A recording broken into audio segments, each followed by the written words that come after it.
The Desperado Detective Agency's biggest case ever crept up on tiny Tupelo Landing in the dead of winter and kicked off on the rarest of days.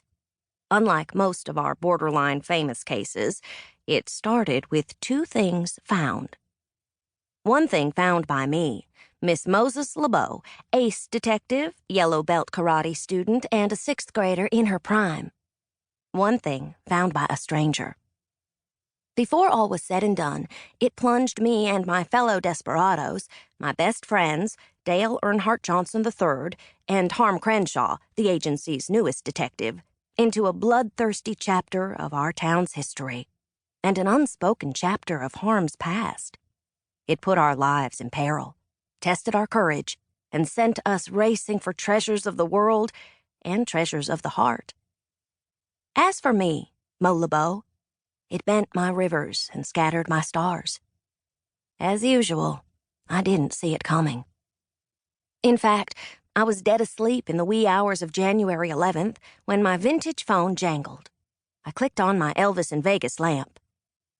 Desperado Detective Agency, Mo LoBeau speaking. Your disaster is our delight.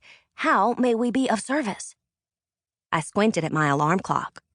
5:30 a.m. The voice came through scratchy and worried. Mo, it's Thess.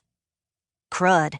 Fellow sixth grader, Thessalonian Thompson, a weather freak desperate to take me to a movie. I yawned. No movie. It's not that, Mo. I'm over you, Thess said.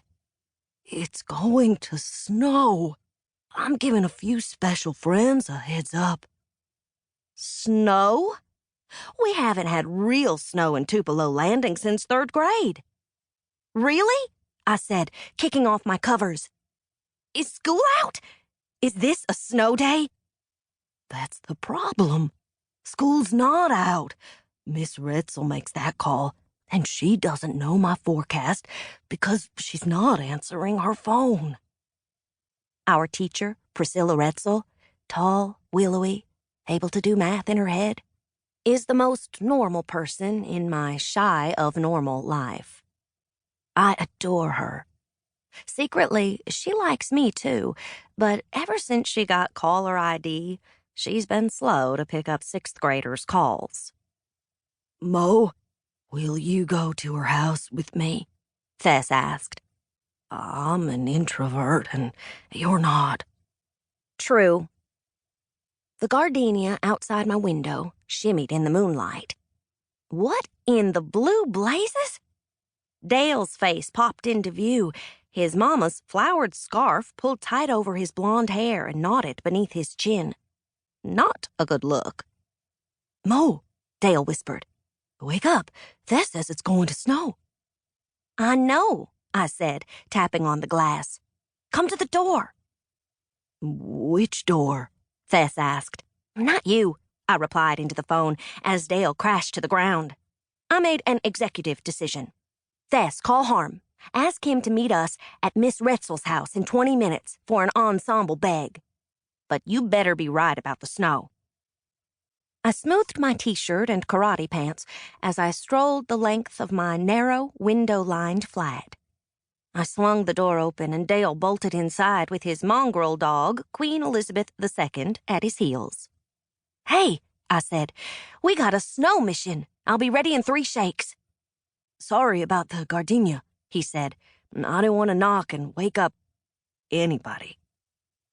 Anybody would be Miss Lana, who wakes up slow.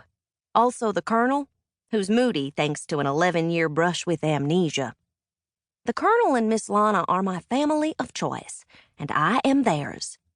The Colonel saved me from a hurricane flood the day I was born. Together, we operate the cafe at the edge of town. Dale unzipped his oversized jacket, a cast-off from his daddy, who won't need it for 7 to 10 years unless he gets time off for good behavior, which he won't.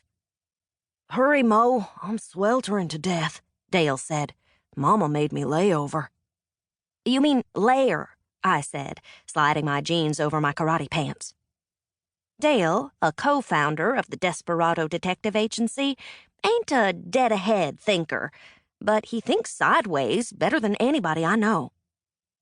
I pulled on my red sweater and combed my unruly hair.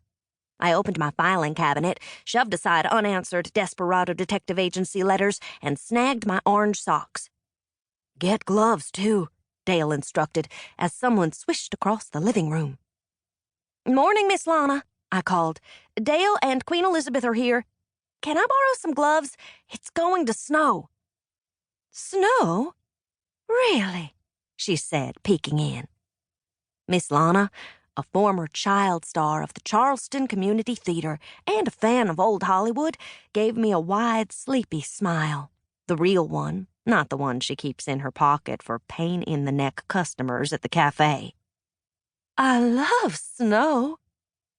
She leaned against my doorframe, her Gone-with-the-Wind bed jacket over her pink nightgown, her short, coppery hair glistening in the lamplight.